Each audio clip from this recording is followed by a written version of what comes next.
या आधीचा व्हिडिओ पाहिला असेल तर तुम्हाला माहिती आहे की आम्ही मुरुडला आलो आहे, पण आज इथे सांगणार आहे की काय काय केलं आहे, तर व्हिडिओला शेवटपर्यंत नक्की बघा. आमचा होमस्टे खरंच सुखद आणि शांत होता. आम्ही इथे साधारण 3च्या दरम्यान पोहोचलो, आराम केला आणि रात्री मकरनचा बर्थडे सेलिब्रेट केला. इथे येण्याचं कारणही बर्थडे सेलिब्रेशनच होतं. दुसऱ्या दिवशी अर्ली मॉर्निंग आम्ही सकाळी उठलो आणि पटकन पळत पळत बीचवर गेलो. मुलं जसे उठले तसे आम्ही त्यांना घेऊन निघालो आणि बीचवर त्यांनी खूप वेळ मातीत खेळले, पाण्यात गेले आणि नंतर फ्रेश होऊन आम्ही ब्रेकफास्ट केला. ताडीही पिली. त्यानंतर मुलं मस्त खेळत होती, झोका खेळली, आराम केला आणि आम्ही निघालो दुपारी जेवणाच्या दिशेने. आम्ही बघत होतो रस्त्याने रेस्टॉरंट्स कोणते कोणते चांगले आहेत, पण त्यातल्या त्यात आम्ही एक व्हिडिओ पाहिला होता ज्याच्यामध्ये पाटील खानावळचं खूप मोठं नाव होतं आणि म्हटलं की चला त्या व्लॉगरने केलेला आहे व्हिडिओ, तर आपणही जाऊन तिथे टेस्ट करू.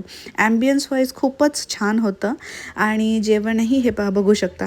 हे जे 2 वाट्यांमध्ये जे रस्सा आहेत ना, ते सगळ्या थाळीमध्ये कॉमन आहे. ती व्हेज असो किंवा नॉनव्हेज, सगळ्या थाळीमध्ये सेम होतं. आम्ही सगळ्यात पहिले मम्मीचा रिव्ह्यू घेतला की कसं वाटलं जेवण, तुम्हाला काय वाटतं आहे, तुम्हाला टेस्ट आवडली का.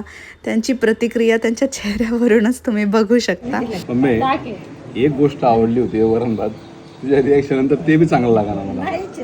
रॉ फुटेजमध्ये तुम्ही प्रतिक्रिया पाहिलीच असेल. नंतर थोडा वेळ आम्ही परत झोक्यावर आराम केला. संध्याकाळ झाली की परत आम्ही बीचवर आलो. बापरे, आम्ही इतक्या वेळेस बीचवर आलो असू, कारण की समोरच बीच आहे. सनसेट मस्तपैकी तिथे एन्जॉय केला. इथे त्यांनी खूप छान चौपाटीसारखी जागा बनवली आहे. समोर चाटचे स्टॉल्स आहे. आम्ही महावीरमध्ये भेळपुरी खाल्ली होती. नंतर आम्ही स्पायसेसमध्ये आलो. इथेही खूप छान नॉनव्हेज जेवण आम्हाला भेटलं.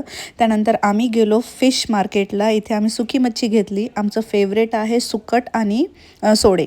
माहेरी माझ्या मी कधी सुकी मच्छी खायची नाही, पण सासरी आल्यानंतर मला त्यांनी सवय लावली आणि आता मला खूप आवडतं. बाकी ताजी फिश मार्केटमध्ये पण गेलो. त्यानंतर इथून आम्ही कोकम सरबत आणि आगळ घेतली. तर व्हिडिओ कसा वाटला हे नक्की कमेंटमध्ये सांगा आणि अशाच व्हिडिओसाठी फॉलो करा.